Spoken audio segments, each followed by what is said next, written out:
বন্ধুরা, সবাই কেমন আছো? আশা করছি সবাই বেশ ভালো আছো। তুলি সংসারে সবাইকে অনেক অনেক ওয়েলকাম।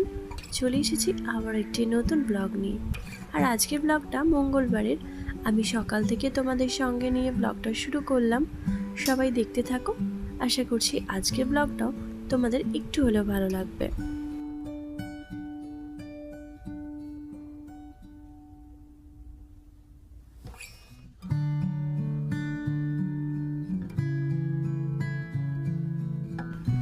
সকালে ঘুম থেকে উঠে ইন্দু চলে গেছে স্কুল। আর এখন বেজে গেছে ওই 7:30 8টা মতো। ওর বাবাও চলে গেছে, মানে বেরিয়ে গেছে নিজের কাজে। আর এই সময় আমার বিনি সোনা ঘুম থেকে উঠে পড়েছে। এরই মধ্যে আমি স্নানও করে নিয়েছি। আর তার মধ্যে আমার বিনি সোনা দেখে ঘুম থেকে উঠে পড়েছে। আসলে ওকে স্নান টান করে এসে ওকে দুধ খাওয়াচ্ছিলাম, তখনই ও উঠে গেছে। যাই হোক, ও যখন উঠে গেছে তখন তো ও আর বিছানাতে শুয়ে থাকবে না।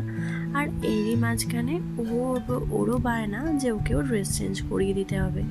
আর তার মাঝখানে আরও বায়না জুড়েছিল যে ও এক্ষুনি স্নান করবে। সেটা থেকে যা হোক বন্ধ করে রেখে ও এখন ড্রেস চেঞ্জ করতে ইচ্ছা হয়েছে ওর। তো তারপর ওকে ড্রেস চেঞ্জ করিয়ে দিয়েছি। আর এই যে এখন বলছে একটু চুলটা বেঁধে দিতে। যদিও ও কিন্তু চুল বেঁধে দেওয়ার কথা সচরাচর বলেই না, কিন্তু আমি ওকে বলেছি যে ওকে চুল বাঁধলে দেখতে খুব সুন্দর লাগে। আর তার সঙ্গে সবাই ওকে দেখতে পছন্দ করে। আর সেই কথাটা যখন শুনেছে তখনই ও চুল বেঁধে দেওয়ার জন্য একদম রেডি হয়ে গেছে। তো দেখো, ফাইনাল লুকে দেখতে কিন্তু খুব মিষ্টি লাগছে।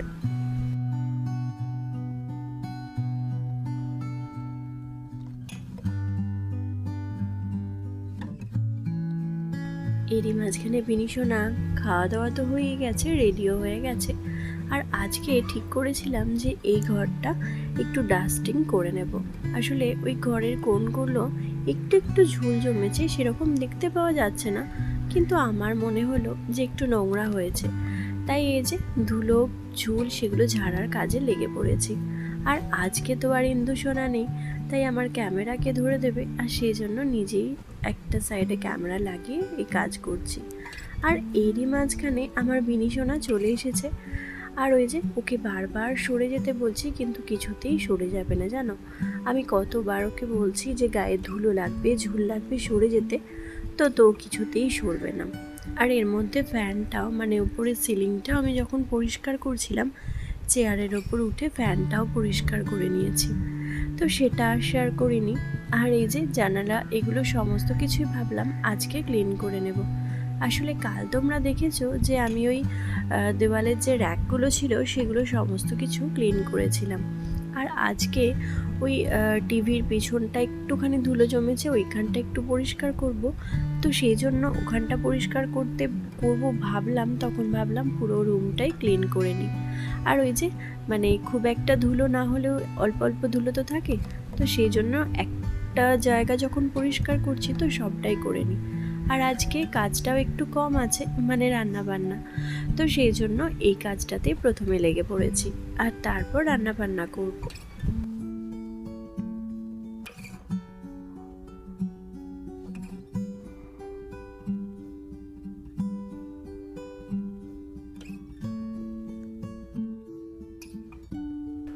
আর প্রত্যেকবার এই জানালাটা ক্লিন করতে আসি, প্রত্যেকটা জানালাই যখন ক্লিন করি, ধুলো টুলো এগুলো যখন পরিষ্কার করি, তখন একটা কথাই চিন্তা হয় যে কবে নেটটা চেঞ্জ করব। আসলে কি বলতো, তোমাদের দাদাকে বারবার বলি নেটটা চেঞ্জ করে দেওয়ার জন্য, ওর একদমই সময় হয়ে ওঠে না। আর আমি তো এইটা করতে পারবো না, আর সেই জন্য এই কাজটা পড়েই থাকে। যদি আমার দ্বারা এই কাজটা হতো তাহলে কিন্তু অনেক দিন আগেই হয়ে যেত। আর ওর তো একদমই সময় থাকে না, সোম থেকে রবি পুরো টানা সপ্তাহটাই ওর ডিউটি, ওর কাজ। আর সেই নিয়ে ও একদমই সময় পায় না এই জায়গাগুলো পরিষ্কার করার। আর এই যে জালটা খুলে যে লাগাবে নতুন একটা কিনে নিয়ে এসে, তো সেটার আর সময় হয়ে ওঠে না। সেই জন্য ওই রকম জিনিসটাই হয়ে পড়ে আছে। যাই হোক, আমি কিন্তু আমার কাজগুলো রীতিমতো ডেলির মতো করে নিই। আমার কিন্তু সে কাজে কখনো ভুল হয় না, কারণ আমাকে ঘরটার পরিষ্কার করা এটা তো আমাকেই করতে হবে, তাই এটা আমার ডিউটি। সেই জন্য আমি সমস্ত কাজটা গুছিয়ে করার চেষ্টা করি। তো ওই জানালাগুলো পরিষ্কার হয়ে গেছে, আর এই যে নিচের এই জায়গাটা একটু পরিষ্কার করে নিচ্ছি। মোটামুটি এমনি নোংরা সেরকম হয়নি জানো তো, ওই একটু আধটু ধুলো একটু একটু ঝুল পড়েছে, সেগুলোই একটু ভালো করে ক্লিন করে নিলে আবারও বেশ কিছুদিন পরিষ্কার থাকবে।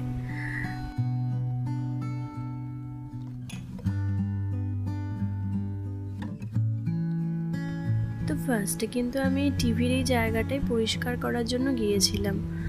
তো মানে টিভিটার সামনের দিকটা তো প্রত্যেক দিনই মোছা হয়, ঝাড়া হয়, পরিষ্কার করা হয়, কিন্তু টিভির পিছন দিকটা না আসলে এই যে ওয়াল র্যাকগুলো ওগুলো লাগাতে গিয়েই আমি দেখি যে টিভির পিছন দিকটা ভীষণ ধুলো হয়েছে। তো তখনই আমার চোখ পড়লো, আর তখনই ভাবলাম যে না, ঝাড়তে হবে। তো আজকে আর ঝাড়লে চলবে না, ওটা তো কালকে লাগানো হয়েছে, তো সেই জন্য আজকে মানে কালকে দেখেছিলাম আর আজকে ওই জিনিসটা মানে কাজটা করে নিচ্ছি। আসলে ধুলো ঝুল ঝাড়াটা একদিনে করলে বেশি ভালো হয়, তাহলে পুরো ঘরটা একসঙ্গে পরিষ্কার হয়ে যায়। আর এই যে ঘড়িটাও অনেক দিন মোছা হয়নি, তো সেটাও একটু সুন্দর করে মুছে নিচ্ছি, নাহলে ওটাও তো সাদা, আবার কোন দিন দেখবো এটা ধুলো পড়ে একদম কালো হয়ে গেছে। তো এখানে মানে দেওয়ালটায় যা কিছু আছে সবটাই কিন্তু একবারে পরিষ্কার করে নেব। সবসময়ই চেষ্টা করি যে একটা দিনে সমস্ত ঘরের জায়গাটা পরিষ্কার করে নিতে, কিন্তু মানে পুরো ঘরটা একদিনে ক্লিন করতে কিন্তু হয়ে ওঠে না। একটাই কারণ কি বলতো, বিনিশোনা তো ভীষণ ছোট, আর যাদের বাড়িতে ছোট্ট বাচ্চা থাকে তারাই ব্যাপারটা অবশ্যই বুঝবে। বাচ্চাদের মন তো সব সময় ঠিক থাকে না, কোনো কোনো সময় কাজ করতে দেয়, আবার কোনো কোনো সময় করতে দেয় না। তো এইরকম করেই আমার কাজটা সব সময় হয়ে ওঠে না। তো এই যে মানে টিভির পিছন দিকটা পরিষ্কার করা হয়ে গেছে, এবার ভাবলাম টিভির সামনে ওটা একটু কলিন দিয়ে মুছে দিই, তাহলে বেশ পরিষ্কার হয়ে থাকবে। আর এমনিতেও এই টিভির সামনে দিকটা এটা আমি প্রায় দুদিন পরপরই মুছি, আর এমনিতেও শুকনো কাপড় দিয়ে দুদিন পরপর মুছি, নাহলে প্রত্যেক দিন শুকনো কাপড় দিয়ে একটু করে মুছে দিই, একটা রুমাল আছে তো সেটা দিয়ে। আর না হলে দুদিন পর পর এই একটু কলিন দিয়ে মুছে দিলেও কিন্তু বেশ সুন্দর পরিষ্কার হয়ে যায়। আর এই ওয়াল র্যাকগুলো তো নতুন লাগানো, কালকেই তোমরা দেখেছো। তো একটাই ওরই মধ্যে ফ্লাওয়ার আর্টিফিশিয়াল ট্রে আছে, তো আরও দু একটা কিনে নিয়ে আসবো, সেগুলো তখন লাগিয়ে দেবো। আর এরই মাঝখানে এই যে টেবিলটাও সুন্দর করে একটু গুছিয়ে নিই, মানে ওপরের যখন জিনিসটা পরিষ্কার করলাম এখানটাও পরিষ্কার করে নিই। আর ওই ঘরটাও একদিন পরিষ্কার করতে হবে, মানে ওই ধুলো ঝুল এগুলো একটু ঝেড়ে দিতে হবে। আসলে ওই ঘরটা তো রাস্তার ধারে, তো ওই ঘরটা একটু বেশি নোংরা হয়ে যায়। আর এমনিতেও পরিষ্কার করব, কারণ মানে খুব তাড়াতাড়ি মামনি বাপি ওরা আসবে, তোমাদেরকে বেশ কয়েকটা দিন ধরেই বলছি আসবে। আসলে ওদের একটু সমস্যা হচ্ছে, তো সেই জন্য ওরা আসতে পারছে না। আসবো করেছে, তো অবশ্যই আসবে। তখন কিন্তু ঘরটা নোংরা থাকলে ওদের মানে বাড়িতে লোকজন থাকলে তখন পরিষ্কার করতে একটু অসুবিধা হয়, সেই জন্যই আমি আগে থেকেই সমস্তটা পরিষ্কার করে রেখে দেব।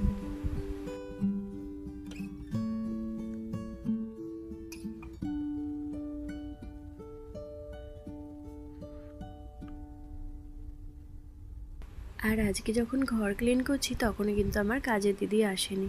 আসলে কি বলতো, আমার কাজের যে দিদি আছে না, ওকে বলেছি যে একটু বেলাতে আসতে, এই ঘরটা পরিষ্কার করে নেব, সেটা আমি ঠিক করেই রেখেছিলাম, তাই বলেছিলাম। কারণ কি, না হলে কি অনেকটা ধুলো তো, এবার খাটের তলা ডলাগুলো সমস্ত কিছু ধুলো হয়ে গেছে, ওইগুলো সরিয়ে পরিষ্কার করতে কিন্তু একটু সময় লাগবে। আর ততক্ষণ যদি মিনু সোনা বিরক্ত করে, তো সেই জন্য ভাবলাম যে কাজের যে দিদি আছে ওকে বলি একটু পরে আসতে, তাহলে সুবিধা হবে। আমি খাট টাট সরিয়ে দিলে ও কিন্তু পরিষ্কার করে মুছে দিতে পারবে। তো টেবিলে সেরকম কিছু থাকে না, কিন্তু সব সময়ই জানো তো, মানে প্রত্যেকটা দিনই রাতে যখন শুতে যাই তখন দেখি টেবিলটা একদম ওলঢাল হয়ে আছে। সেরকম কিছু না থাকলেও সমস্ত জিনিস নিয়ে এসে এই টেবিলটার ওপর দিয়ে নামিয়ে রাখে, আর সেই জন্যই ওলঢাল হয়ে যায়। তো মোটামুটি পরিষ্কার করে নিয়েছি। আর এই যে এই জায়গাটায় আমি আমার ওই একটা ব্যাগ রেখে দিয়েছিলাম আগেতে, সেটা আমি নিয়ে সবসময় বেরোতাম বলে, এখন এই যে পিছনের সাদা ব্যাগ দুটো, ওই দুটো আমার বিনি সোনার। ও সবসময় ওই দুটোকে নিয়ে খেলা করে, তো তো সেই জন্য ওগুলো এখানেই রেখে দিয়েছি। সব সময় চাইবে কত আর আলমারি থেকে বার করে দেব, তো সেই জন্য ওই সামনে সামনে রেখে দিলে সামনে থেকে দিতে পারবো চট করে। আর এই যে এখানে আমার ইন্দু সোনার দুটো টাই আছে, স্কুলের একটা আর ও যেখানে একটা পড়ে মানে কোচিং, তো ওখানে একটা, ওই দুটো জায়গার টাই আছে, তার সঙ্গে বেল্ট, জিন্স যখন পরে তখন তো বেল্ট পরতেই হবে। তো সেই রেগুলার ইউজের যেগুলো সেই জিনিসগুলো এখানে রাখি, যেগুলো খুব চট করে হাতের কাছে পাওয়া যাবে, মানে যে কাউকে চাইলেও দিয়েও দিতে পারবে সেই জন্য।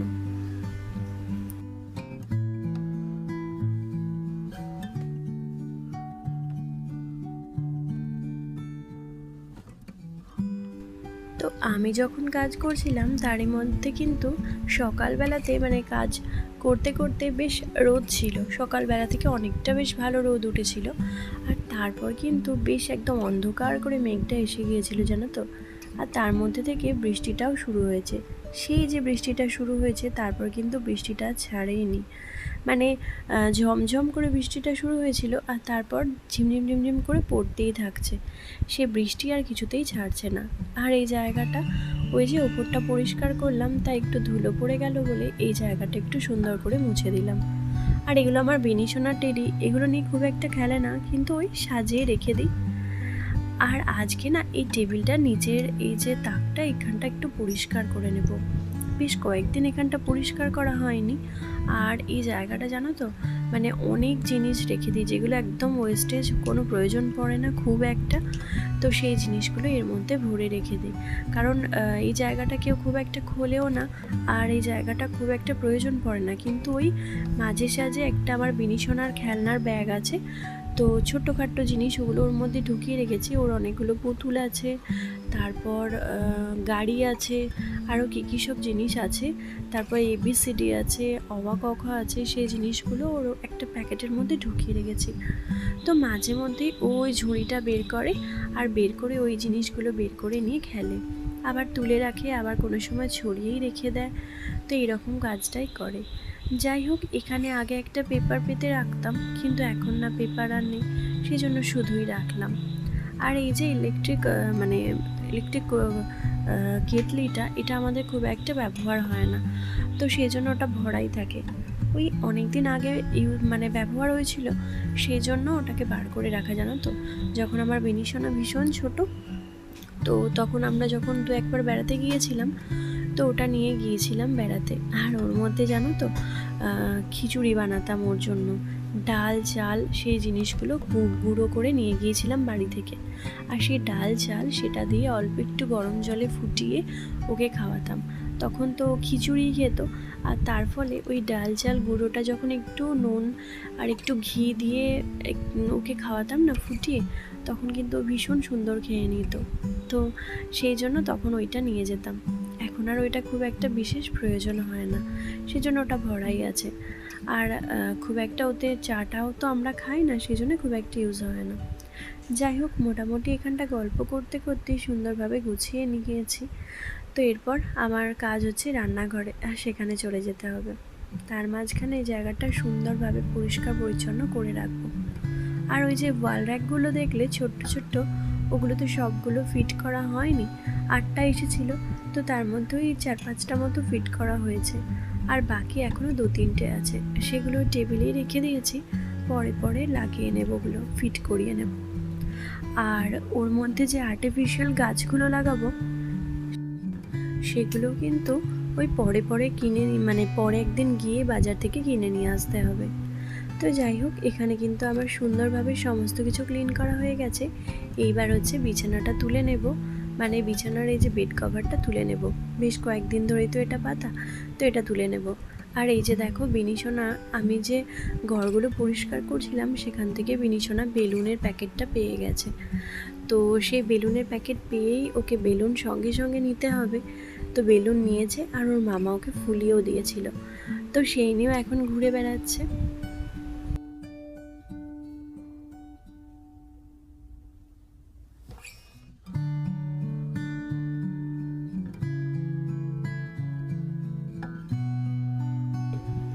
তো এখন এখন আর বেড কভারটা মানে চেঞ্জ করলাম, কিন্তু এখন আর পারতে পারবো না, কারণ বেলা হয়ে গেছে। এরপর হচ্ছে আমাকে জলখাবার বানাতে হবে আর তার সঙ্গে রান্নাটাও করতে হবে।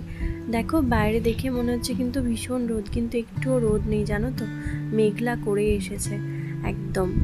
তো ভাবছিলাম যে কি রান্না করব, আর সবজিও সেরকম বাড়িতে ছিল না, তো কি রান্না করা যায় সেটা ভাবছিলাম। সবজি ছিল না বলতে ওই একটু গাজর, বিনস আর কুমড়ো এইগুলো ছিল। তো সেই জন্য ভাই ছিল বাড়িতে, তো বলল যে একদম খিচুড়ি বানিয়ে নিতে। আর দেখলাম বাইরে যখন বৃষ্টির ওয়েদার, তো তখন খিচুড়িটা কিন্তু বেশ ভালো লাগবে। আর তার মধ্যে মানে আমাদের বলতে আমার হাজব্যান্ডকে জিজ্ঞাসা করতে হবে যে ও খিচুড়ি খাবে কি না, কারণ বেলার দিকে তো ও খিচুড়ি অবশ্য খেতে চায় না, আর সেই জন্যই ওকে একবার ফোন করে জিজ্ঞাসা করে নেব। আর এর মাঝখানে বিনিশোনা দেখো কেমন বসে আছে। আসলে আমি যখন রান্না বান্না করি ও আমার কাছে ওখানটা মাঝে মধ্যেই বসে থাকে, তো ওখানে বসে খাওয়া দাওয়া করিয়ে দিই। আমার একটু সুবিধা হয় যে ওকে কাছে বসে খাইয়েটা দেওয়া যায়, আর আমি যখনই রান্না করি তখন ওইখানটা বসেই থাকে বেশিরভাগ সময়। আর এই যে এদিকে এখন একটু আলু আর কুমড়ো দিয়ে ভাজা করে নিচ্ছি, যেটা একটু সরু সরু করে কেটেছিলাম। আর ওই একটু কালো জিরে ফোড়ন দিয়ে নুন আর হলুদ দিয়ে আর অল্প একটুখানি মিষ্টি দেবো, কাঁচা লঙ্কা কুচিয়ে। তো সেটা দিয়ে ভাজা খেতে না খুব সুন্দর লাগে, লুচি বলো বা রুটি বা পরোটা বা মুড়ি যা কিছু সঙ্গেই বলো, খেতে কিন্তু দারুণ লাগে। তো আমি তো মাঝে মাঝেই খাই এরকম। আর ইন্দুকে মাঝে মধ্যে রুটি দিলে এরকম কিচ্ছু না থাকলে, এই কুমড়ো থাকলে এরকম আলু দিয়ে একটু ভাজা করে দিলে ও কিন্তু এটা ভীষণ পছন্দ করে। তো মাঝে মধ্যে চেষ্টা করি এরকম কুমড়ো থাকলে এরকম ভাজা করে দিই, চেষ্টা করি না, ভাজা করে দিই, যেটা ও খেতে পছন্দ করে সেটা বানিয়ে দিই।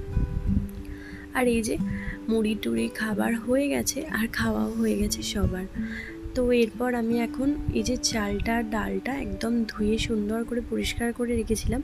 আর এখানে জানো তো ওই মুগের ডাল দিয়েছি আর মুসুর ডাল দিয়েছি, সঙ্গে সিদ্ধ চাল আর অল্প একটু খাস চালও দিয়েছি।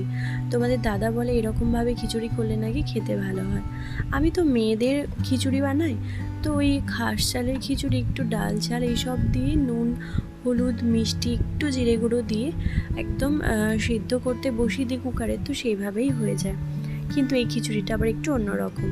আর এর মধ্যে সবজি দিয়েছিলাম গাজর, গাজর কুমড়ো আলু বিনস আর হচ্ছে টমেটো। আর এই যে একটু আলু পেঁয়াজ ভাজা করব আর সঙ্গে বেগুনি করব, সেটা একদম গরম গরম।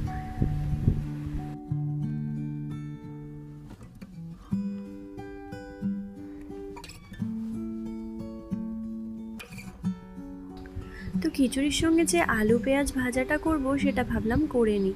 একদিকে তো খিচুড়িটা এখন হচ্ছে, সবে তো এই ডাল আর চাল এটা সিদ্ধ করতে দিয়েছি, আর সঙ্গে ওই আলুগুলো দিয়ে দিয়েছি, কারণ আলুটা তো একটু বড় বড় করে কাটা, তাই একটু সিদ্ধ হতে সময় লাগবে। আর একটু সিদ্ধ হয়ে যাওয়ার পর কুমড়ো আর বাদবাকি যে সমস্ত সবজিগুলো আছে ওগুলো সবই দিয়ে দেবো।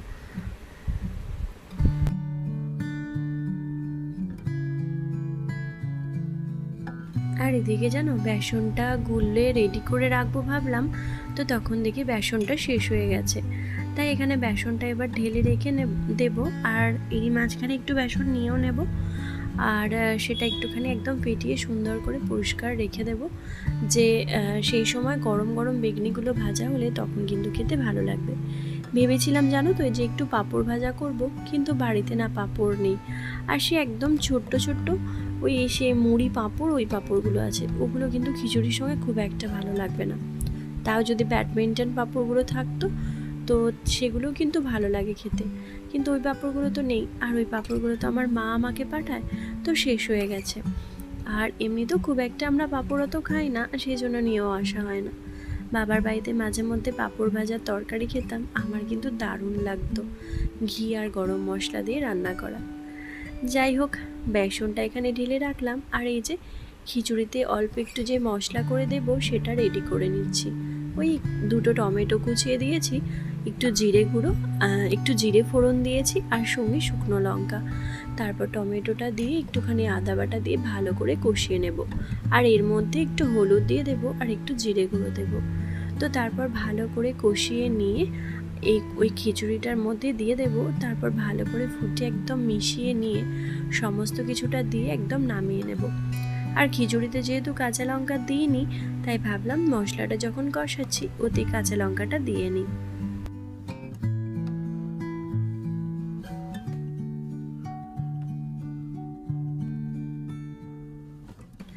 তো এরপর হচ্ছে মশলাটা কষিয়ে নিয়ে দিয়ে দেব।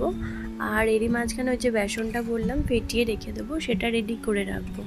তো তাহলেই মোটামুটি আমার রান্নাবান্না কমপ্লিট। ওদিকে তো আলুটা ভাজা হয়েই গেছে, আলুটা তো আগেই ভেজে নিয়েছি। খিচুড়িটা হয়ে গেলে তারপর হচ্ছে আমার বিনিশোনাকে স্নান করাবো আর আমিও স্নান করব। তারপর তো ইন্দু যখন আসবে তখন খাওয়া দাওয়া, আর তখনই গরম গরম বেগনিগুলো ভেজে নেব। আর আজ যেহেতু বাড়িতে ভাই আছে, তো তাই ওকেই বলবো একটু বেগনিটা তো রেডি করে রেখেছিস, একটু ভেজে নিতে, তাহলে কিন্তু হয়ে যাবে।